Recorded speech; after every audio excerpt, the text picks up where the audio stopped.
Hello friends, welcome to my channel ঘরে বাইরে।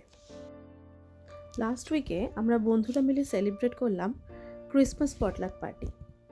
পুরো পার্টির মূল আকর্ষণ ছিল ফুচকা। আমাদের এক বন্ধু এনেছিল ফুচকা। একদম মনে হচ্ছিল দেশে ফুচকার স্টলে দাঁড়িয়ে যেন ফুচকা খাচ্ছি। তফাৎ শুধু এইটুকু, যত খুশি তত খাও, পয়সা লাগবে না। অনেক দিনের না পাওয়া স্বাদ যেন আরও দ্বিগুণ হয়ে যাচ্ছিল।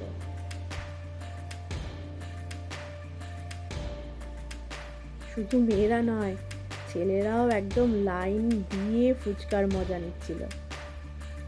টক ঝাল স্বাদে সবাই একেবারে আপ্লুত।